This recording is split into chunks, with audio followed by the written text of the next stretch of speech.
People who live in a strictly residential neighborhood in Sevier County were alarmed when one of the homes in their community was listed as a short-term rental. Many people looking for these short-term vacation rentals turn to listings on sites like Airbnb. That's where one of the homes in the River Sounds community showed up. WATE 6 on Your Side consumer reporter Don Dare explains how the listing has been removed. Don.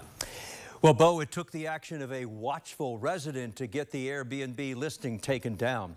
Across the state, there have been battles between neighbors for short-term rentals and those against short-term rentals in their individual neighborhoods. Some homeowner association rules allow short-term rentals while others don't. It didn't take long to nip the issue in the bud for those living in a relatively new Sevier County subdivision. The River Sounds neighborhood in Sevier County is picturesque. Some of the homes are big and spacious. Each one of the custom-built homes sits on an acre of property or more. People who live here say the best things about their neighborhood, it's quiet, off the beaten path, and just a great place to live. Whenever we get off work, we come here and it is our safe haven to everything that we do. Our neighborhood is a family. Everybody in this entire neighborhood knows everybody by name, and realistically, everybody knows each other by their dogs. Spencer Lewis has lived at River Sounds for 5 years. He and other residents were disturbed when a stranger knocked on a neighbor's door 2 weeks ago, inquiring about an Airbnb rental. Here's the ad for the serene Sevierville getaway home.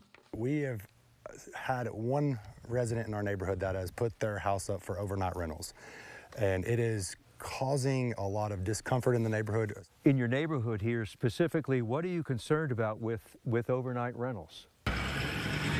We don't want the people speeding through the neighborhood. We don't want people observing the neighborhood. We just don't want the disruption to happen here.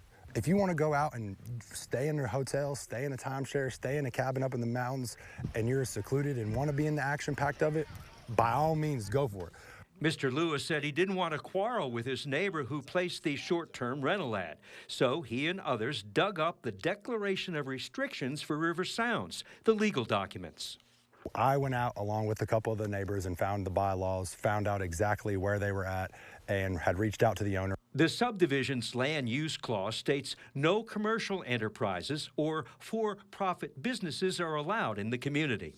All lots shall be used exclusively for single-family residential purpose only.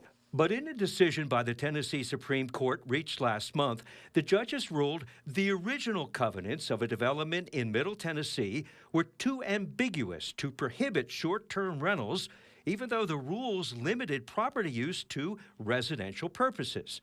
We asked Mr. Lewis about the wording of the covenants for River Sounds.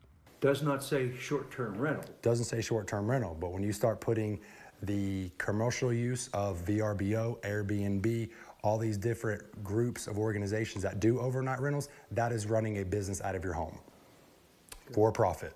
And it states in the restrictions, cannot do that. Spencer says the short-term rental ad has been removed from Vrbo and Airbnb. Once we sit this in and we itemized it, line number 2, and send it out, they classified that as a short-term and not eligible to be actually rented. Short-term vacation rentals have created a good deal of controversy since the start of their existence about 10 years ago. Living next door to a short-term vacation rental can range from mildly concerning to completely life-altering. Complaints about trash, parking issues, turning short-term vacation rentals into party houses worries homeowners. Spencer Lewis and his neighbors didn't want their subdivision negatively affected by a short-term rental, so they checked the community rules that everyone signed and took action. And they hope that it sticks. Bo? We're going to see. Don, thank you. Hey, if you have a consumer question for Don, take a moment, send him an email, ddare@wat.com. You can also give him a call, 865-633-6923.